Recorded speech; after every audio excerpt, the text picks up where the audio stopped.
एक इनिंग्स में रन्स ना करने पे एक खास तबके ने कामरान गुलाम पे तनकीद करके ट्रेंड बनाना स्टार्ट कर दिया है।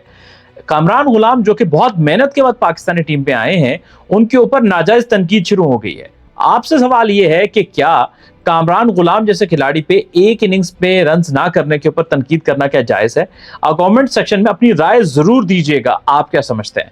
आगे बढ़ते हैं। कामरान गुलाम कोई ऐसा प्लेयर नहीं है जो किसी की सिफारिश पे या किसी की मीडिया हाइप के ऊपर आया, लोगों की हाइप के ऊपर आया, बल्कि इस लड़के ने 59 फर्स्ट क्लास मैच खेले हुए थे जब इसने जाके पाकिस्तान के लिए डेब्यू किया और रन्स के अंबार लगा के आया।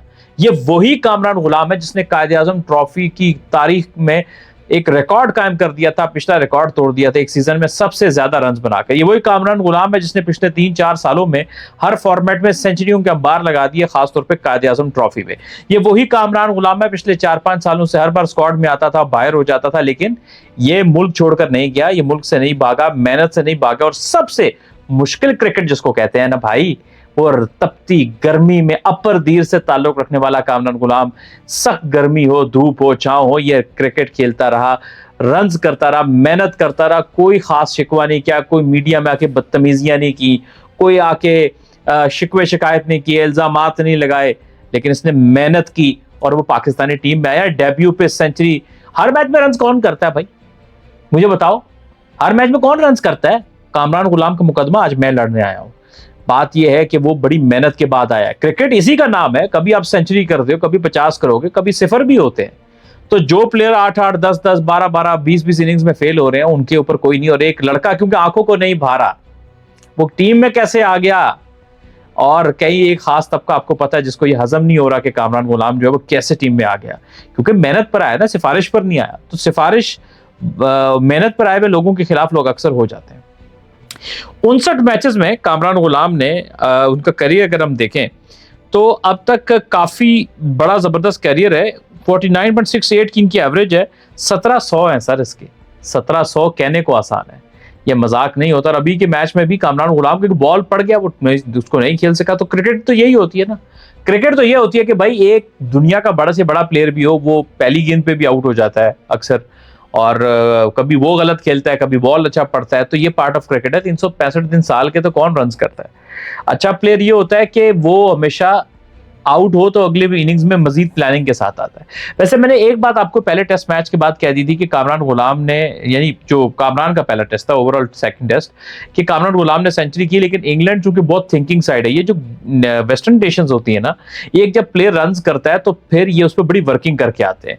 तो मुझे पूरा यकीन था कि ये अब कामरान गुलाम पे कहीं ना कहीं वर्किंग करके आएंगे कि इसको ये कहाँ खेलता है, क्या इसका स्ट्रॉन्ग जोन है, कौन सी शॉट है इसकी मजबूत हैं, कहाँ ये स्ट्रगल कर सकता है। उसके आपके जो प्लेयर है ना, इसके बैट के एंगल्स, बैट कहाँ से शुरू होता है, कहाँ पे खत्म होता है, बैट पैड के बीच में गैप कितना है, ये किस जगह के ऊपर जाके स्ट्रगल कर सकता है, चौथे स्टंप पे, पांचवें स्टंप पे, इसको बाउंस, ये गोरे पहले आपको बाउंसर पे भी टेस्ट करेंगे, आगे की गेंद पे टेस्ट करेंगे, यॉर्कर करके टेस्ट करेंगे, यानी आपको पूरा एक्सरे करके आते हैं वो।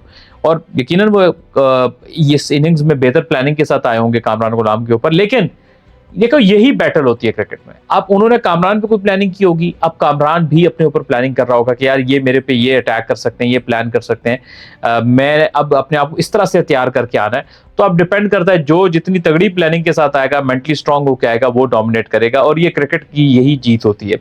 तो इंग्लैंड वगैरह ये टीमें काफी ऑर्गेनाइज होती हैं इस मामले में, उनके पास डेटा एनालिस्ट, वीडियो एनालिस्ट बहुत अच्छे होते हैं, वो प्लेयर का एक एक एंगल नोट कर लेते हैं, आपकी टेक्निक क्या है। इसमें थोड़ी टेक्निकल बातें क्रिकेट में कि आपका फ्रंट फुट कैसे आ रहा है, आपका पैर पड़ रहा है तो कैंची तो नहीं पड़ रही, आपका फ्रंट फुट ऐसा तो नहीं कि वो मिड ऑफ की तरफ जा रहा है और आपके जो हाथ हैं वो चले जाते हैं, इतना फ्रंट फुट प्लांट हो जाता है, वो हम देसी अल्फाज में कहते हैं कैंची लग जाना, क्रॉस चले जाना।